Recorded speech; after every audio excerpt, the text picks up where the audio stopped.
경제 이익 계획은 미국이라는 큰 산을 넘었고 한중 관계 완전 정상화 쪽으로 한일 관계도 우리가 일본하고 싸워야 될 일이 뭐가 있어요. 정파를 떠나서 잘한 건 잘한 거예요. 이재명 정부의 전략은 뭐냐면 국익 중심의 실용주의예요. 경제가 필요하면 미국과 협력하고 안보가 필요하면 중국과 협력한다는 거예요. 필요하면 악마하고도 손을 잡는 거예요. 경주라고 하는 문화의 향기를 활용한 것 같고 캐대언이 보여주는 것처럼 문화가 바로 컨텐츠의 원천이 될 수 있거든요. 마케팅에 충분히 성공했다고 볼 수 있습니다. 안녕하세요. 조한범입니다. 통일연구원 석좌연구위원으로 있고요. 유튜브 조한범TV 운영하고 있습니다.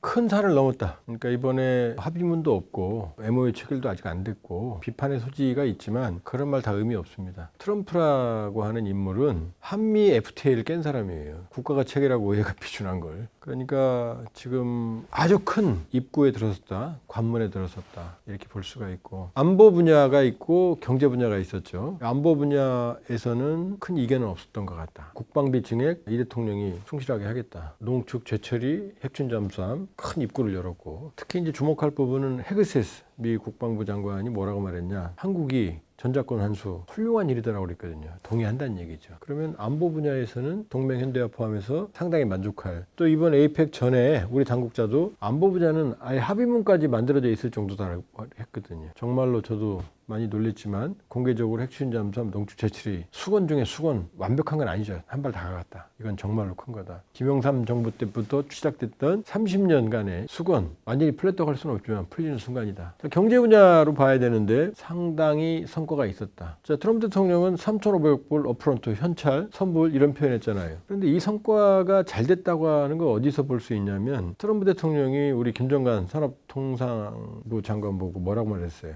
터프가이라고 그랬잖아요. 버텼다는 얘기거든요. 나온 최종 합의는 어떻죠? 뚜껑을 더 열어봐야 되지만 나온 것만 보면 최대 200억 달러. 이거 맥시멈이에요. 매년 200억 달러 낸다는 게 아니라 하는 총재 이창용 총재가 언론에 나와서 그랬죠. 외환시장에 충격 없이 1년에 확보할 수 있는 건 150에서 200억 달러다. 근데 이번에 합의문은 뭐죠? 1년에 맥시멈 200억 달러. 200억 달러 아니어도 되는 거예요. 10년 분할이겠죠. 근데 약정 기간을 보면 2029년 1월까지예요. 왜냐?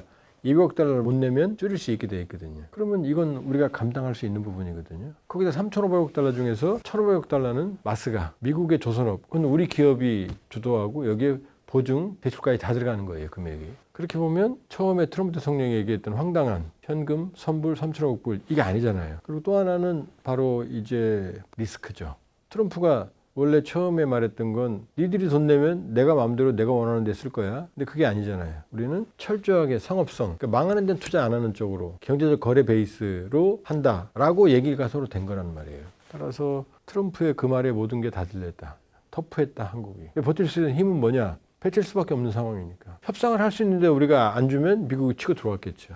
그렇기 때문에 이번 협상은 핵추진 잠수함, 농축 재처리만 보면 200점. 전체적으로는 90점 정도 받을 자격이 있다. 물론 이제 후속 협상들이 진행이 되죠. 그러나 큰 산을 넘은 이게 정상적인 거래가 아니잖아요, 사실은. 정상적인 거래란 빵점이죠. 왜? 돈은 우리가 내고 이유는 반반씩 나눠? 말이 안 되잖아요. 강도와 협상이라고 제가 그러는데 날강도와 협상인 거거든요. 어떨 수가 없죠. 칼자루는 트럼프가 쥐고 있으니까. 세계 25% GDP를 차지하고 있는데 미국과 수출을 막으면 미국은 수출을 막을 권한이 있거든요. 관세. 그 관세를 맞으면 우리는 수출 못하는 거고 경제 직격탄이 되는 거거든요. 목을 쥐고 흔드는 거거든요. 자유무역 질서를. 이번 경주 에이펙 합의문에 자유무역이라는 네 글자가 안 들어갔잖아요. 근데 들어갔어요. 무역의 중호수, 협력, 연대. 근데 미국이 자유무역을 못 쓰게 하니까 못 들어갔단 말이에요. 그 정도로 지금 전 세계를 압박을 하는데 강도가 아닌 일반 사람과의 협상이었단 말이에요. 그럼 이 정도면 잘한 거죠. 여기다 뭐 더 어떻게 하겠어요. 정파를 떠나서 잘한 건 잘한 거예요. 그런데 이제 향후 또 어떻게 바뀔지 모르고 상황이 이동적이다 이런 부분은 감안해야겠지만 여기만 평가한다면 90점은 충분하다.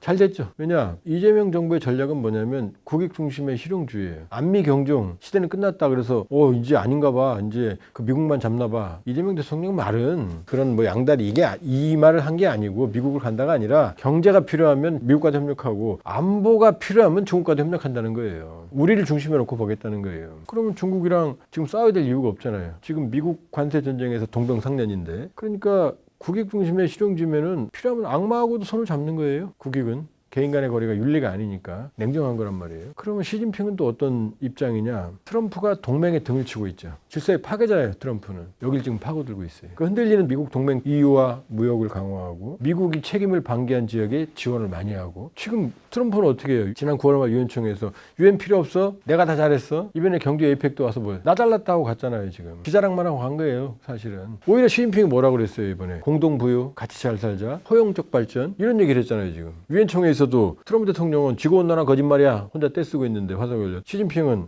청정에너지. 옳은 말을 지금 시진핑이 하고 있거든. 왜냐? 그걸 가지고 지금 접근한다고 말이거든요. 시진핑 입장에서는 지금 한국 손을 안 잡을 이유가 없잖아요. 한국하고 왜 싸워요? 싸울 이유가 없지. 김정은이 베이징 갔는데 리창 총리 서해리가 평양 갔는데 중국 같은 독재국가에서 서해리가 무슨 소용이 있어요? 시진핑이 여기 왔는데. 그러니까 시진핑은 북한도 관리하지만 한국도 관리하겠다는 거란 말이에요. 그럼 양측이 케미가 있을 수밖에 없고 나쁘지 않았잖아요. 싸워야 될 이유가 없는 거예요. 동병상련인데 국가의 이익을 위해서는 서로 협력할 필요가 있는 거죠. 북한 문제도 서로 인상 안 찡그렸잖아요. 한일 관계도 우리가 일본하고 싸워야 될 일이 뭐가 있어요. 지금 현안이 없는데. 다카이치도 우리하고 싸워 좋을 게 뭐가 있어요. 지금. 그러나 다카이치가 시진핑하고는 싸웠죠. 시진핑 싫은 말 다 했죠. 홍콩, 신장 위구르부터 시작해서 영토 문제까지 다. 그럼 왜 다카이치는 저랬느냐. 다카이치는 사실은 자민당 내 정치적 기반이 없어요. 굴러온돌이에요. 지금 일본에서는 원포인트 릴리프, 그냥 일회성 구원투수 정도로 보는 시각이 강해요. 다카이치도 알고 있죠. 그러면 지금 우경화하고 있는 일본 내부의 지지 기반을 강화해야 되거든요. 그 대상이 중국이거든요. 일본 민심은. 그러니까 일부러 깐 거예요. 거기를. 시진핑은 그걸 알고 있으니까 부담당하게 받아들인 거고. 근데 한국은 아니거든요. 일본 내 한일 감정이 나쁜 것도 아니고 지금 현안이 있는 것도 아니고 경제 에이펙 외교는 미국이라는 큰 산을 넘었고 한중 관계 완전 정상화 쪽으로 한일 관계도 이시바 때부터 시작된 기시다 이시바로 이어지는 한일 관계 관리. 그렇게 보면은 성공적인 에이펙이었다 이렇게 볼 수 있어요. 미중은 그거는 이미 예상됐어요. 소문난 잔치 먹을 거 없다. 첫 번째, 맹수와 맹수끼리는 싸우질 않아요. 이게도 치명상을 입으니까. 그럼 소문난 잔치 먹을 거 없다는 건 뭐냐. 베센트 미국 재무장관, 중국 부총리가 말레이시아에서 회담했잖아요. 거기서 어떻게 합의했어요? 히토리 수출 통제 1년 유예할게. 그 다음에 베센트는 뭐라고 그랬어요? 그래 우리도 추가 100% 추가 관세 1년 유예한다. 지금 유예했잖아요. 지금 해결된 게 아무것도 없잖아요. 트럼프가 아픈 걸 건드렸죠. 시진핑이. 콩 수출 막아. 트럼프 지지가 농민인데 농민들이 지금 콩 수출 못해서 난리가 났잖아요. 콩 수출 해줄게. 트럼프 한숨 쉬어. 이제 한숨 나요. 히토류 1년 유예해줄게. 그 다음에 트럼프는 어떻게 했어요? 중국이 펜타닐 원료를 마약, 미국이 유입시킨다. 남미로 간다. 중국 보니까 너네 좀 성의가 있어. 그러니까 20% 펜타닐 관세 10% 줄여줄게. 이게 다잖아요. 양측은 합의를 타결할 수가 없는 게 한쪽이 이기면 한쪽은 징계되는 거거든요. 한쪽이 지면 한쪽은 치명상이거든. 둘 다. 트럼프는 무역전쟁에서 중국한테 지면 끝나는 거고 시진핑은 미국한테 밀리면 흔들리는 시진핑 권력이 더 흔들리는 거고 엔비디아 칩부터 시작해서 반도체 완전히 중단시키면 중국 첨단 산업 올스톱인 거고 대신 미국은 완전히 박살나고 센서라인 그러잖아요. 지금 안 팔면 큰일 난다고. 그 다음에 중국이 히토류나 콩으로 완전히 미국의 숨통을 그럼 100% 추가관세 때릴 거고 양쪽이 둘 다 죽는 거란 말이에요. 그럼 어떻게 해요? 상황 관리밖에 안 되는 거죠. 지지부진 가는 거죠. 트럼프 일기 때와 달라진 점은 트럼프 일기 때는 시진핑이 의리였다. 시키는 한 신용을 했다. 근데 지금은 그 기간 동안 중국의 약점을 다 커버했죠. 내구력을 키웠죠. 콩 하나만으로도 실험하잖아요. 트럼프가. 히토리 하니까 바로 깨갱하잖아요. 그러나 이긴 건 아니다. 왜? 미국도 중국을 잡을 수 있는 극단적인 카드들이 많이 있으니까. 거의 싸움에서는 대등해졌다. 일기 때보다는. 일기 때는 시진핑이 정면 충돌을 피했지만 지금은 거의 정면 충돌하고 있다. 양측 다. 승자가 없는 게임이다. 다만 일기 때에 비해서는 시진핑이 강해졌다. 이렇게 볼 수 있는 거죠. 앞으로도 이럴 거다. 트럼프가 말하는 무역 적자의 제일 큰 적자를 안기는 게 중국이고 중국 입장에서는 제일 큰 경제협력 대상이 미국인데 이걸 잃어버리면 흔들리죠. 그러니까 미중 관계는 관리 모드. 그다음에 미일 정상회담은 완전히 다카이치가 트럼프가 원하는 대로 다 해준 거고 한중, 한일, 한미는 나쁘지 않았고 중일은 각자의 입장차 때문에 충돌하는 모습을 연출했고 이렇게 볼 수 있죠.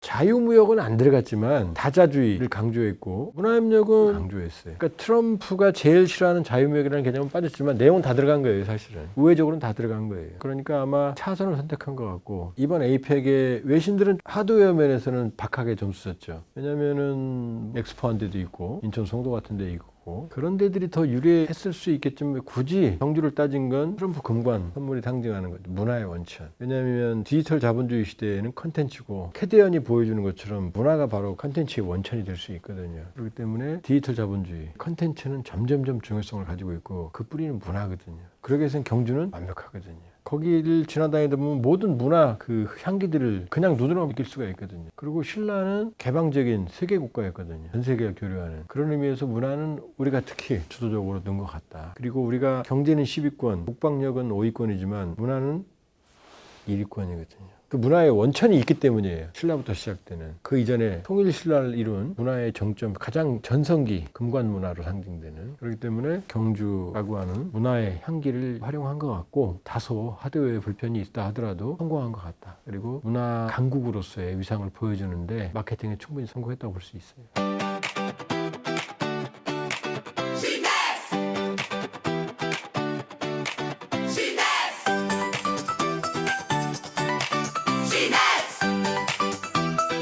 당신에게